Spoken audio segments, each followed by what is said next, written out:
Welcome, my dear students. In this session, we are going to take up line graph based DI sets. And you can download the practice set from the Telegram group CATS@MBA. Okay, practice it yourself and then watch the solutions, or you can directly watch the solutions, whichever way you prefer. And you can also connect with me on Telegram at ADITYAKT. So let us start the session. First set लेते हैं आज का. So first set is based on percentage profit earned by companies A and B in 2016 and 2020. So company A is marked in blue and B is marked in violet. And there is also a definition that profit percent for a company is given by income minus expenditure divided by expenditure into 100. जब भी कभी ऐसा कोई definition given हो exam में, किसी भी set में, किसी भी क्वेश्चन में, तो हमेशा सबसे पहले उस डेफिनेशन को समझने की कोशिश करनी है, सो दैट हम सेट को या उसमें दी हुई वैल्यूज को ज़्यादा बेटर समझ सकें, ज़्यादा बेटर अंडरस्टैंड कर सकें और क्वेश्चन को इजीली कम टाइम में सॉल्व कर सकें. For example, if it is given, let us assume कि प्रॉफिट परसेंटेज अगर 10% है, तो what does that mean? Base value क्या है? Base value is expenditure. So अगर एक्सपेंडिचर हमारा 100 है और 10% प्रॉफिट परसेंटेज है, यानी कि 10% is what? Income minus expenditure कितना होगा? उस केस में 10 होगा. Isn't it so? So income should be equal to 110. So if expenditure is 100, income should be 10 more because profit is 10%. ठीक है, तो अगर प्रॉफिट हमारा n% है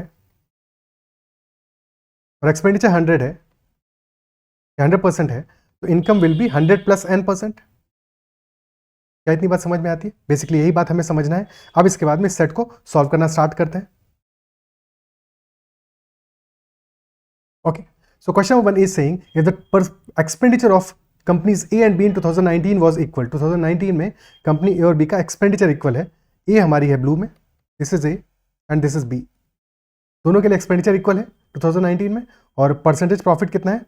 for A this value is 55% and for B this value is 40%. Total income is given and that is ₹354 crores. तो 40% अगर हमारा profit है, दैट मीन्स कि 140% विल बी इनकम और 155% will be income for A. Is that so? ठीक है, clear है? This is income for B, this is income for A. 45% और 100%, यानी कि एक्सपेंडिचर तो इक्वल ही है दोनों कंपनीज के केस में. और क्वेश्चन में हमें टोटल एक्सपेंडिचर ही निकालना है ए और बी का, यानी कि 100% प्लस 100%, यानी कि 100 प्लस 100, 200 यूनिट्स की वैल्यू निकालनी है. 140 यूनिट्स प्लस 195 यूनिट्स की वैल्यू हमें गिवन है.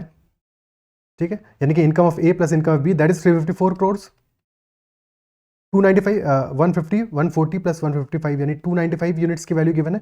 हमें वैल्यू निकालनी है एक्सपेंडिचर की. ये तो इनकम की वैल्यू है, एक्सपेंडिचर कितना होगा? दोनों के लिए 100 होगा. हम परसेंटेज में बात कर रहे हैं. ठीक है, सो यानी कि 200% होगा, 200 यूनिट्स होगा. और 295 ये वैल्यू है, तो 200 by 295 will be the value of expenditure and this multiplied by 354.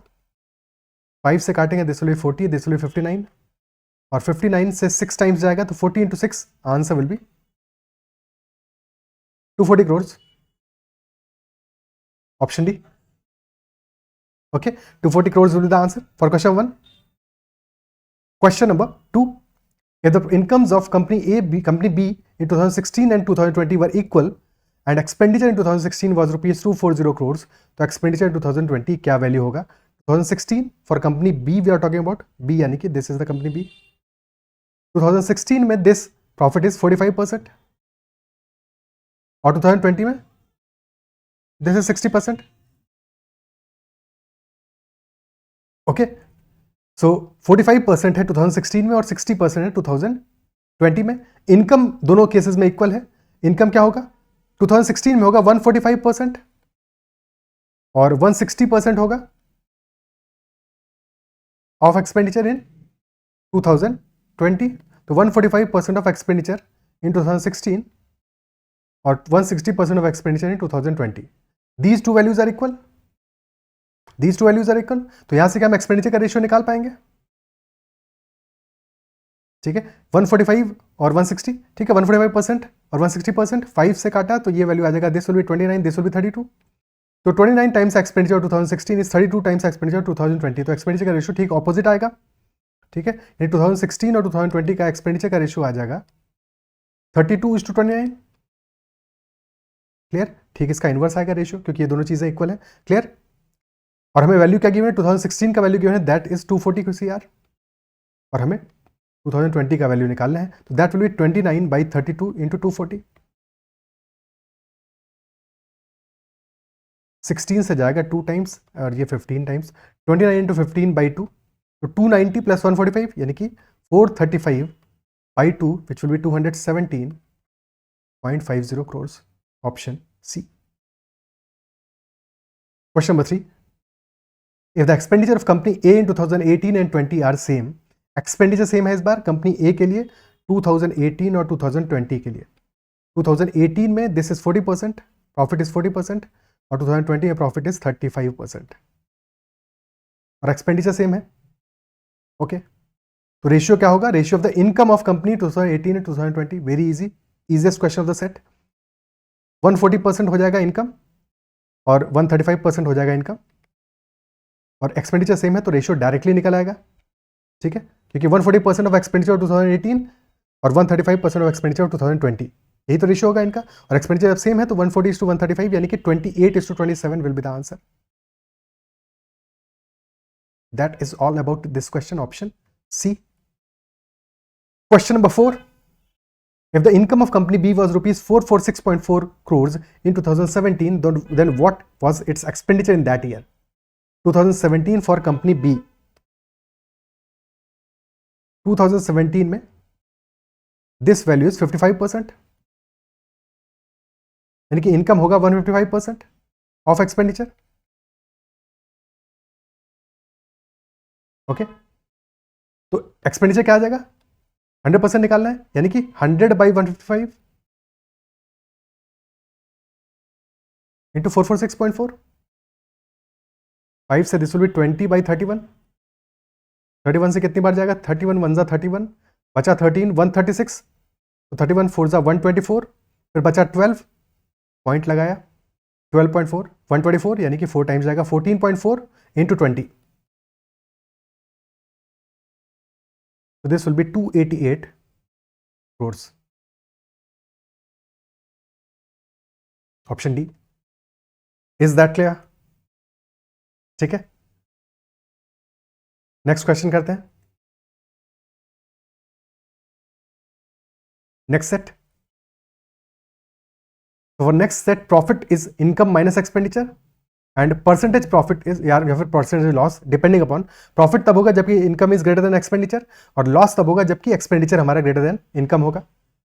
और प्रॉफिट परसेंट है प्रॉफिट इंटू 100 अपॉन एक्सपेंडिचर, यानी कि अगेन सेम सिनारियो है, income minus expenditure upon expenditure, same चीज है। ठीक है, सेम फैक्टर है।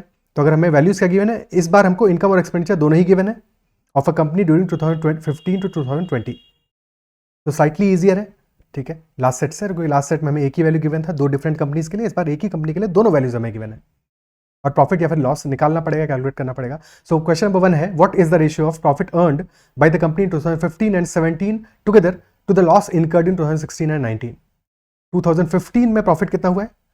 इनकम वाली लाइन है ब्लू में, और एक्सपेंडिचर वाली लाइन है ऑरेंज में। तो इनकम जब भी एक्सपेंडिचर से ज्यादा होगा प्रॉफिट होगा, और जब भी इनकम एक्सपेंडिचर से कम होगा, एक्सपेंडिचर ज्यादा होगा, तो हमारा उस केस में लॉस होगा। 2015 और 17 में वैसे भी डायरेक्टली लिखा हुआ है कि प्रॉफिट ही हो रहा है, तो क्वेश्चन में ज्यादा कुछ दिमाग लगाने की जरूरत नहीं है। 15 और 17 में क्या वैल्यू आ रही है? 15 में 160 का प्रॉफिट है।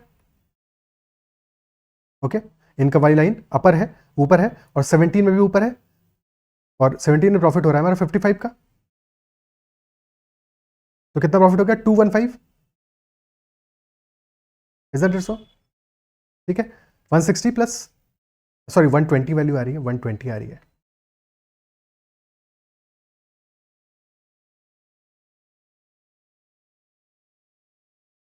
कभी कभी ऐसा ब्लंडर हो जाता है।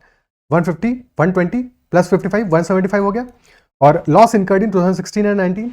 16 में 160 का लॉस हो रहा है, और 19 में लॉस हो रहा है 50 का, यानी कि 210 हो गया टोटल। तो 175 इज टू 210 क्या रेशियो आएगा? फर्स्ट वैल्यू 35 इज से काटेंगे 5:6, आंसर आएगा option D. Option D is the answer. Next question, Next is, what is the percentage loss incurred by the company in 2016 and 2019 together? Percentage loss incurred in 2016 and 2019 together. 2016 में loss हुआ है 160 का, 2019 में हुआ है 50 का, total loss हुआ है 210 का. और लॉस किस पे होगा? बेस वैल्यू है एक्सपेंडिचर. एक्सपेंडिचर यहाँ पे है 560 2016 में और 500 है इन 2019. टोटल एक्सपेंडिचर आ गया 560 प्लस 500 यानी कि 1060. 210 डिवाइडेड बाई 1060. 1060 का 20% कितना होगा? क्योंकि 20% के आसपास की वैल्यू है, 20% यानी 1/5, तो 20% आ जाएगा हमारा 212. ओके, तो 212 हमारा 20% है, 212 करोड़, जबकि उससे भी 2 करोड़ कम है. और 1060 का 1% इज 10.60 CR, 0.2% होगा लमसम 2.12 करोड़. तो 20 माइनस 0.2% करेंगे तो हमारा रिक्वायर्ड वैल्यू आ जाएगा 210 आ जाएगा ऑलमोस्ट. तो 19.8%, option C will be the answer. Clear? Okay, next question. What is the average profit in rupees crores earned by the company in 2015, 17, 18 and 20 together? Average profit निकालना है. कब कब का? 15, 17, 18, 20. 15 में आया है 160, 17 में आया है 55, 18 में आया है 175 और 2020 में आया है 75. सबका सम कितना आएगा? 160 plus 55 is 215, 215 5 plus 175 315 plus 75 390 plus 75, this is 465 divided by 4. तो 400 बाई 4 इज 100 प्लस 65 बाई 4 यानी कि 100. 65, एक सेकेंड, क्या वैल्यू आ रहा है? 160 प्लस 55 215 390 465 बाई 4 कितना आएगा? कुछ कहीं पे कैलकुलेशन में गड़बड़ हो रहा है क्या? This is 75. अरे क्या कर रहा हूँ, 125 है ना ये तो.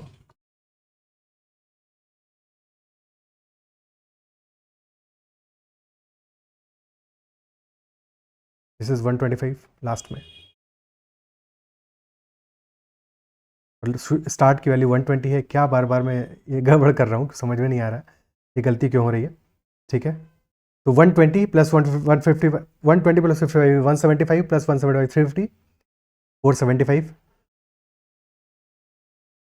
118.75 करोड़ आ जाएगा आंसर हमारा. Option C will be the answer. Clear है? स्टार्ट की वैल्यू है, बार बार ये 120 की जगह पता नहीं क्यों 160 आ रहा है, समझ में नहीं आ रहा. 560 बाई 440 है, 400 क्यों दिख रहा है? Anyway, question number 4. If the ratio of expenditure of the company in 2018 and 2021 was 7:11 and the company earns a profit of 18% in 2021, then what was the income of the company in 2021? तो ratio of expenditure given है 2018 और 21 का, that is 7:11. Okay, 2018 का value क्या है? That is 525. Expenditure is 525 और ratio में value 7 है, तो 7 यूनिट्स हमारा 525 के बराबर है. तो एक यूनिट कितना होगा? 75, बिकॉज 7 इंटू 75 इज 525. तो 2021 का वैल्यू क्या आ जाएगा? 11 into 75, that will be 750 plus 75 यानी कि 825. The expenditure will be 825 CR for 2021 and company earns a profit of 18% in 2021. Okay, तो प्रॉफिट क्या होगा? 18% होगा. 18% कितना आ जाएगा? 20% माइनस 2%. 20% 825 का कितना होगा? 165 डिवाइड बाई 5 करोगे 165 और minus 2% minus 16.5. 165 minus 15 is 150. 150 minus 1.5 148.5 CR is the profit. Question में इनकम पूछी है, इनकम के लिए will add expenditure and profit. तो आंसर विल बी 825 प्लस 148.5 या 825 प्लस 150 आ जाएगा 975 माइनस 1.5, तो 973.50 crore. This will be our answer. Option D. Clear है? ठीक है, आई बिलीव सेशन समझ में आया होगा. क्वेश्चंस सारे के सारे क्लियर हो गए होंगे. कहीं पे भी किसी क्वेश्चन में अगर डाउट रहता है तो you can always comment and ask. अगर सेशन पसंद है उसको लाइक जरूर करना है. अगर किसी भी क्वेश्चन में डाउट रह गया तो you can always comment and ask. That's all for this session. और अगर जब तक चैनल को सब्सक्राइब नहीं किया है जरूर कर लेना. You can connect with Telegram at ADITYKT and join the Telegram group CAT-XAT MBA. That is all for this session. Bye bye. Take care.